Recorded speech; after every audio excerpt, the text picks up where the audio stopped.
Continuing Major Trends in Jewish Mysticism by Gershom G. Scholem. We are still in Chapter 7, Lecture 7, Isaac Luria and his school. True to the success tradition of the Zohar, Luria regards the cosmic process up to a certain point after the Tzimtzum as a process within God, a doctrine, incidentally, which has never failed to involve its adherents in difficulties of the most complex sort. This assumption was made easier for him by his belief already mentioned in passing, that a vestige or residue of the divine light, Gershom in Luria's terminology, remains in the primeval space created by Tzimtzum, even after the withdrawal of the substance of Ein Sof. It compares this with the residue of oil or wine in a bottle, the contents of which have been poured out.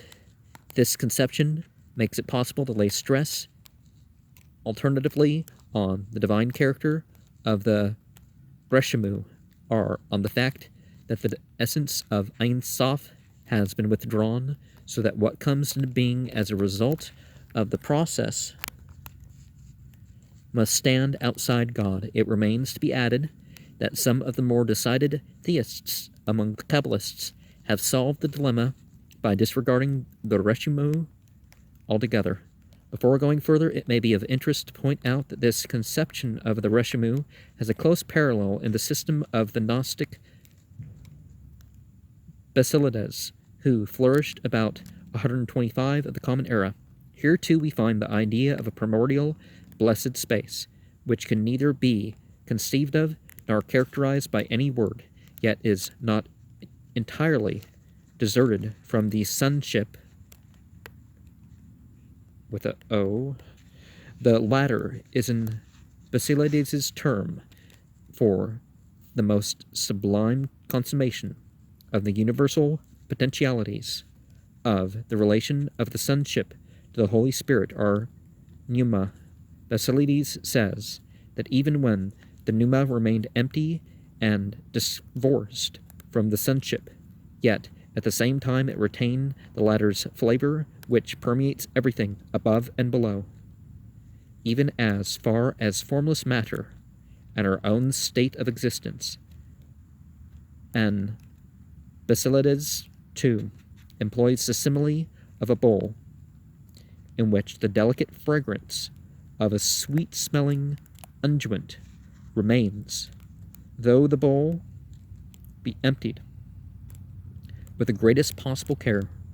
Moreover, we have an early prototype of the Tzimtzum in the Gnostic Book of the Great Logos, one of those astounding remains of Gnostic literature that have been preserved through Coptic translations.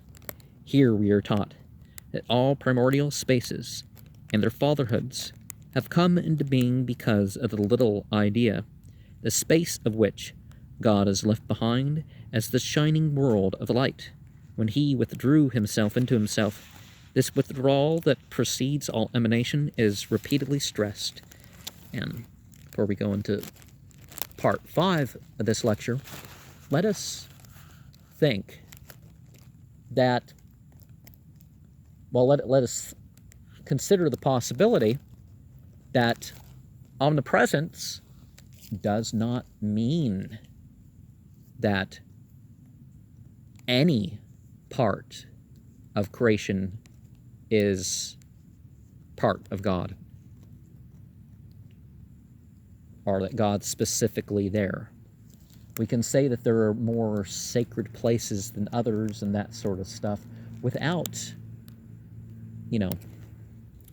acting like it's specific incarnations and like the polytheists of various sorts. Because really, there's very little in the terms of actual pantheism. It's more relative when people say whatever. But anyways, side by side with this conception of the cosmic process, we find two other important theosophical ideas. Luria has expressed them in bold mythical language, at times perhaps rather too bold. These two ideas are the doctrine of the Shevaroth ha-Klem, or breaking of the vessels, and that of Tikkun, which means mending or restitution of a defect. The influence of these two ideas on the development of later Kabbalistic thought, as has been great as that of the doctrine of Tzimtzum. Let us begin by considering the former. We have to assume that the divine light, which flowed into primordial space, of which three-dimensional space is a late development, unfolded in various stages and appeared under a variety of aspects. There is no point in going here into the details of this process. Luria and his followers are inclined to lose themselves partly in visionary, partly in scholastic descriptions of it. It came to pass within a realm of existence which, to use a Gnostic term, might well be called the sphere of pleroma, or the fullness of divine light. The decisive point is that, according to this doctrine, the first being which emanated from the light was Adam Kadmon, the primordial man. I forget how you spell it, but Adam Kadmon is nothing but a first configuration of divine light, which flows from the essence of Ein Sof into the primeval space of the Tzimtzum, not indeed from all sides, but like a beam in one direction only. He, therefore, is the first and highest form in which the divinity begins to manifest itself after the Tzimtzum. So we can say that this form of Kabbalah is right-hand path. From his eyes, mouth, and ears and nose, the lights of the Sephiroth burst forth. At first, these lights were coalesced in a totality, without any differentiation between the various Sephiroth. In this state, they did not require bowls or vessels to hold them. The lights coming from the eyes, however, emanated in an atomized form, in which every Sephiroth was an isolated point. This world of punctiform lights, Olam ha-Nekudath, Luria also calls Olam ha-Tohu, i.e. the world of confusion or disorder. In reply to a question regarding the difference between his doctrine and that of Cordovero, Luria expressed himself in the sense that the Kabbalah of his predecessor dealt on the whole only with events in this realm and a state of the world corresponding to them. Since, however, the divine scheme of things involved the creation of finite beings and forms, each with its own allotted place in the ideal hierarchy, it was necessary that these isolated lights should be caught and preserved in special bowls, created or rather emanated for this particular purpose. The vessels which corresponded to the three highest Sephiroth accordingly gave shelter to their light. But when the turn of the lower six came, the light broke forth all at once, and its impact improved too much for the vessels which were broken and shattered. The same, though not to quite the same extent, occurred with the vessel of the last Sephiroth. The idea of breaking the vessels was developed by Luria in a highly original manner, from a suggestion made in the Zohar, in a midrash to which I have referred already in the first lecture. Mention is made of the destruction of the worlds before the creation of the now existing cosmos. Surah 67, if you read it in Arabic, contains a reference to what you could call a multiverse or a creation after creation sort of thing, right? The Zohar's interpretation of this Agadah is that it refers to the creation of worlds in which only the forces of Gevarah, the Sephiroth of stern judgment, were active, and which were therefore destroyed by this excess of sternness. This event, in turn, is placed in relation to the list of the kings of Edom in chapter 36 of Genesis, of whom nothing is said but that they built a town and died. And these are the kings which reigned in the land of Edom, Edom signifying the realm of stern judgment, untempered by compassion. But the world is maintained only through the harmony of grace and strict judgment, of the masculine and the feminine, a harmony which the Zohar calls the balance, the death of the primordial kings, of which more is said in the Idra Rabbah and the Idra Zuta in the Zohar, now reappears in Luria's system as the breaking of the vessels. In the description given of this event by Luria's original disciples, it has none of the characteristics of chaos or anarchy.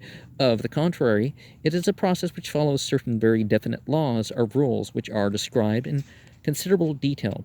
Subsequently, however, popular imagination took hold of the picturesque side of the idea and gave literal interpretation, so to speak, to metaphors like breaking of the vessels are the world of the tohu.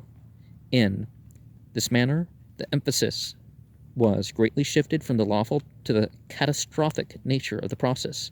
The cause of this breaking of the vessels, which releases the whole complexity of the cosmological drama and determines man's place in it, appears in Luria's and Vital's doctrine under varying aspects.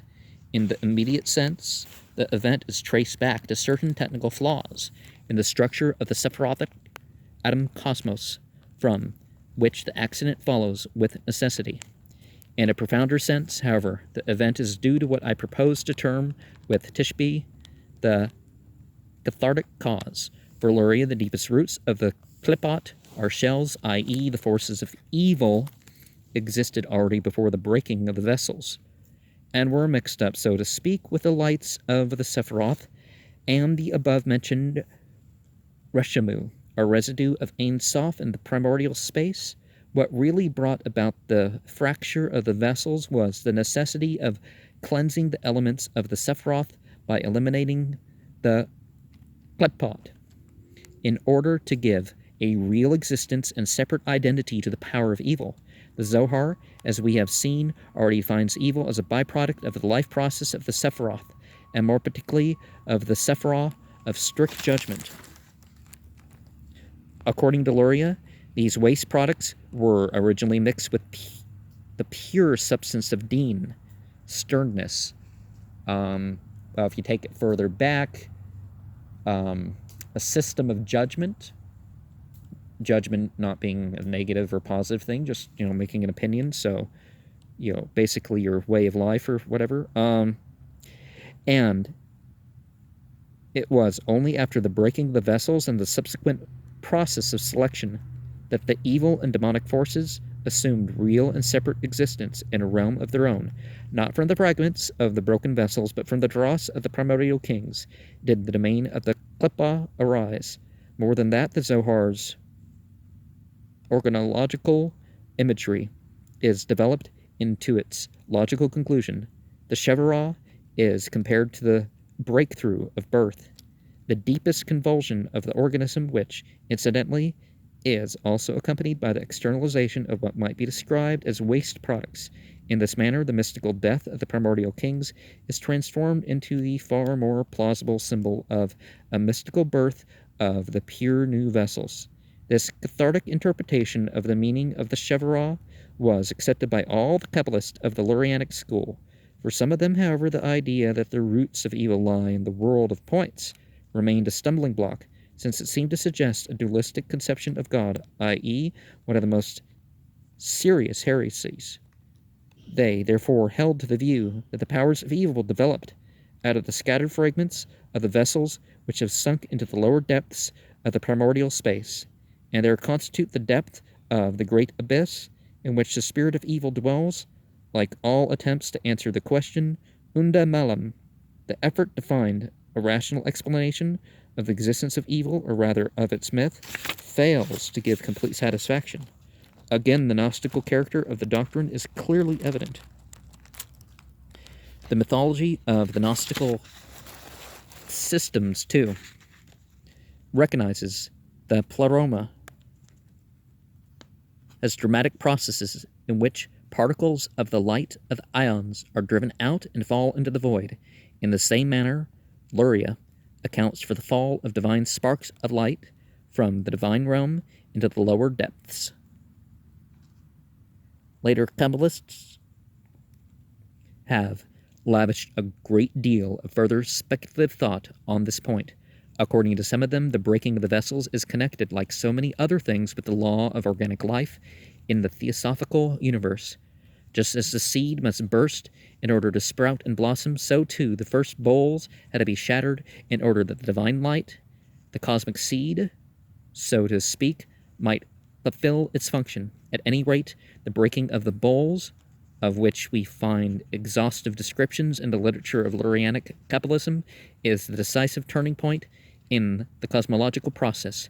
Taken as a whole, it is the cause of that inner deficiency which is inherent in everything that exists and which persists as long as the damage is not mended.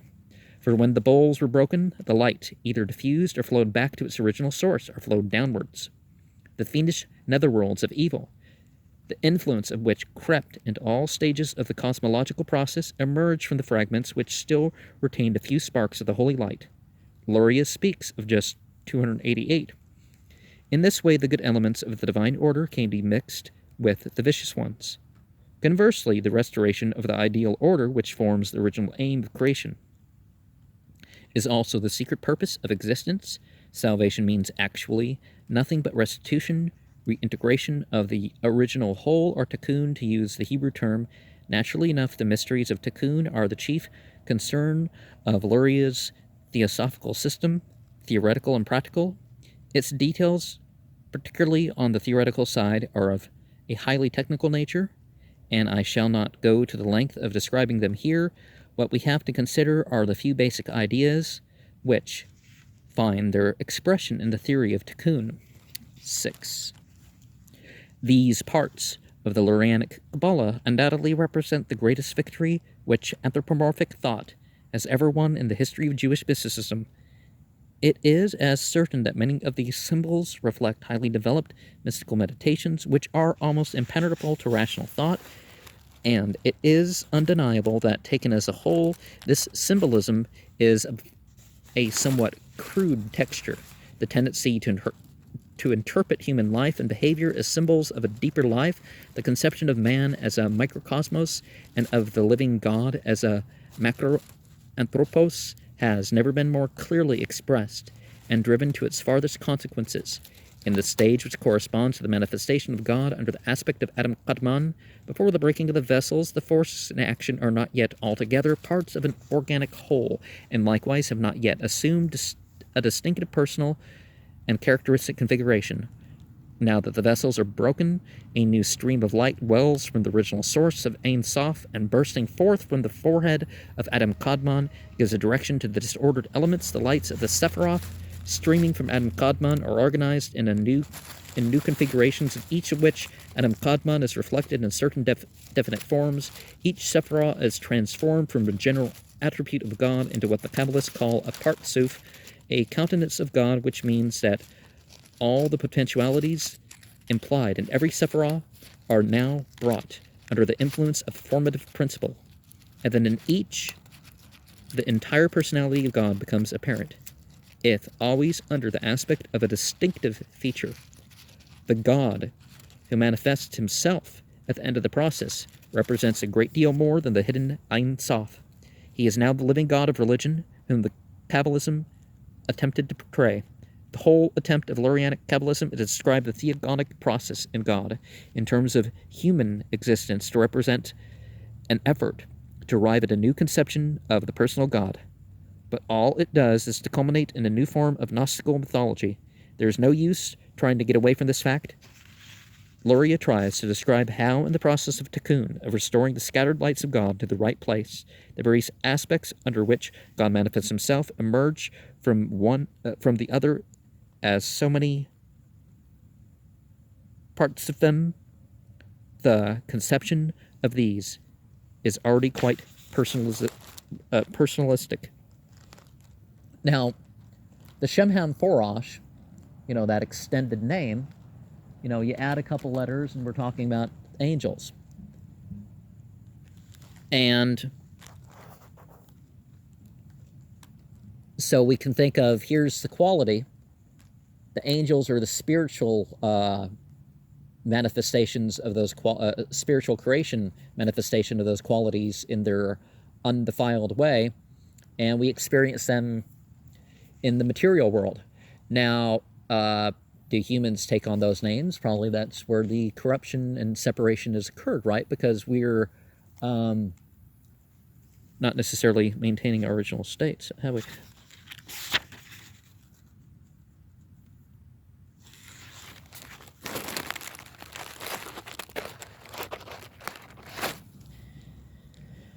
Their names were suggested to Luria by the symbolism of the Zohar, particularly in the Idros, but the function and significance which he assigns to them is, to a large extent, novel. Where the flowing potency of pure mercy and divine love which are contained in the supreme Sephirah are gathered together in a personal figure,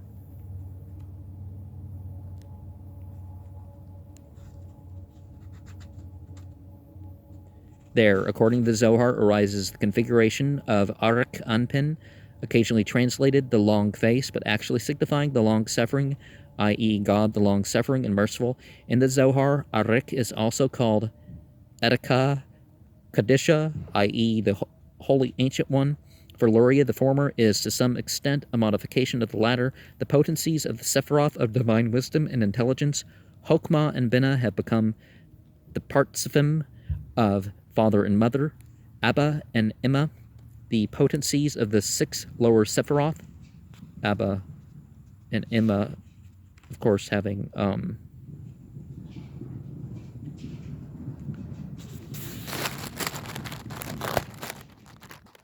number values that we see as significant.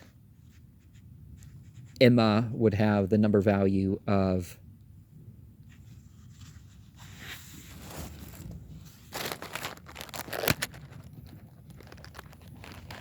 42, and Abba kind of relates to Ben, which Ben being would be 52. The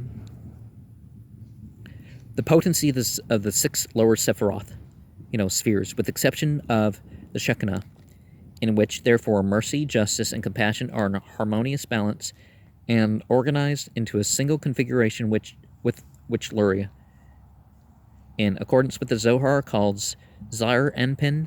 Again, the correct translation is not the short face, but the impatient, as opposed to the long-suffering. In this configuration, the quality of stern judgment, which has no place in the figure of the Holy Ancient One, plays an important part, in the same manner in which, according to the Zohar, the 6 Sephiroth, corresponding to the 6 days of creation, play the chief part in the cosmic process, and, through the unity of their motion, represent God as the living Lord of the universe. So the figure of Zir Anpin stands in the center of Lurianic theosophy. Insofar as the latter refers to the process of Tikkun, Zir Anpin is the Holy One, praise be to him.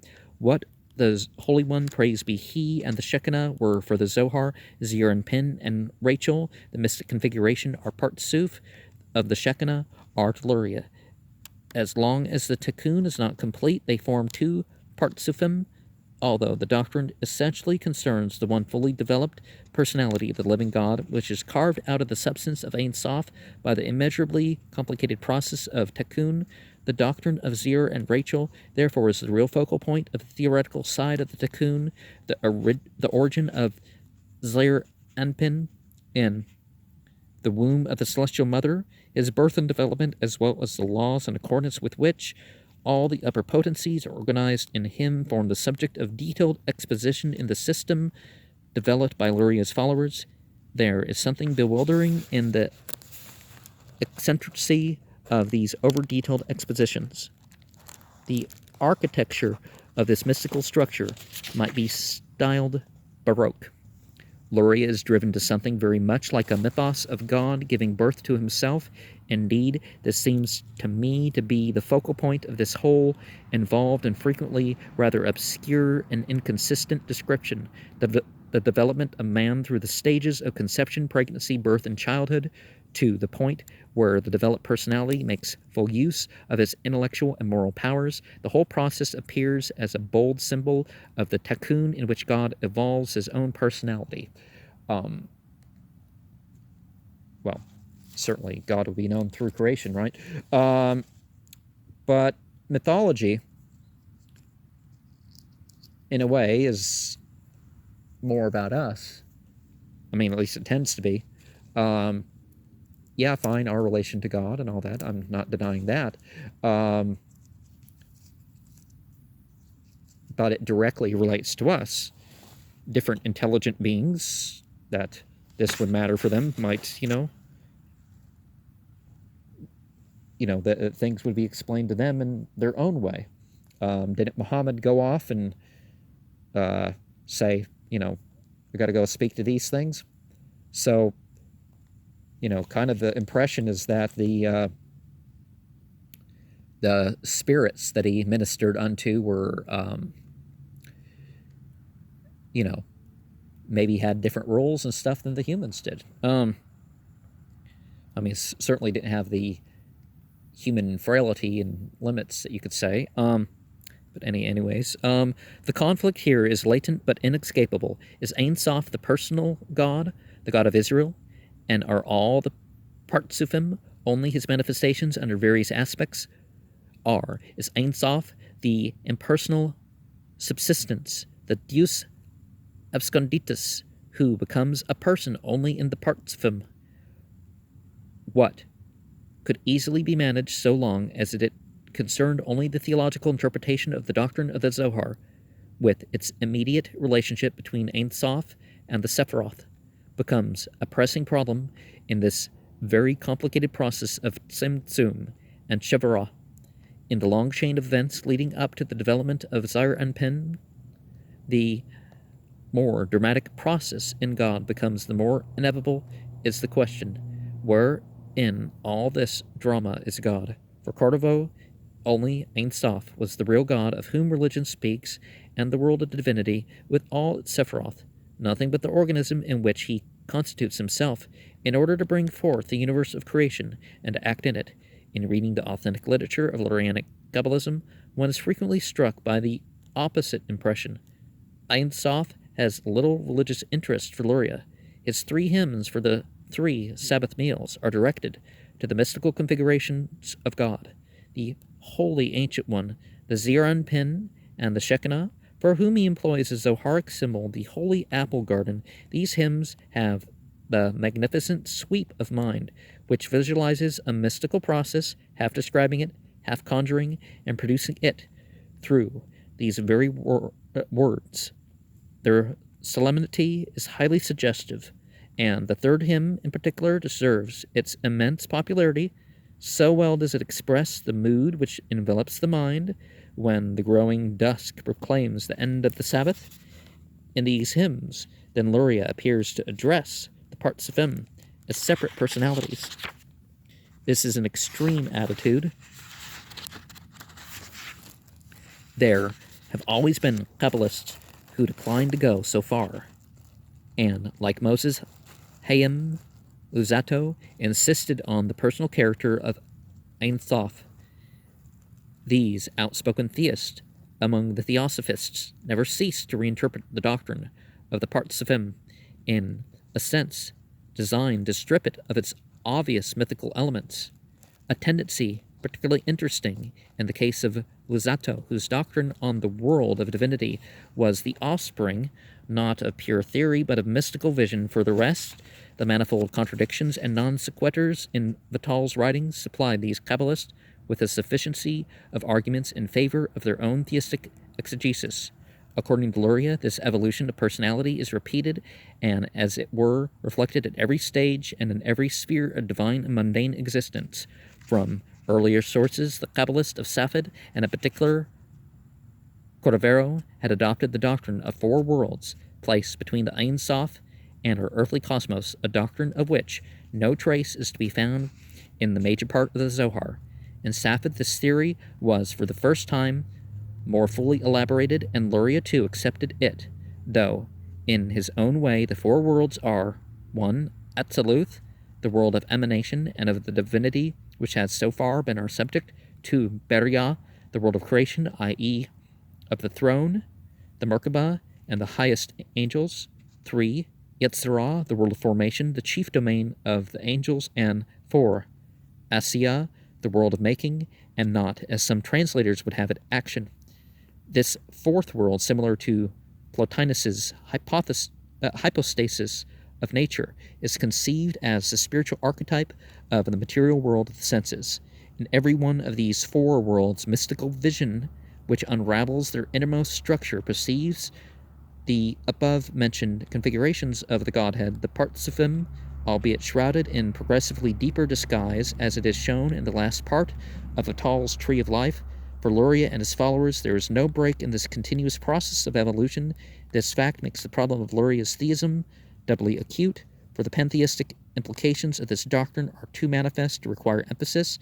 Luria's reply to the question takes the form of a subtle distinction between the world of Atziluth and the other three spheres. The former, or at any rate an important part of it, is conceived as being substantially identical with the divinity and the Ein Sof, but from then on Luria tries to draw a firm dividing line between the world of Atziluth and that of Beriah, and similarity between each of the following ones. He postulates a curtain or partition wall which has a double effect.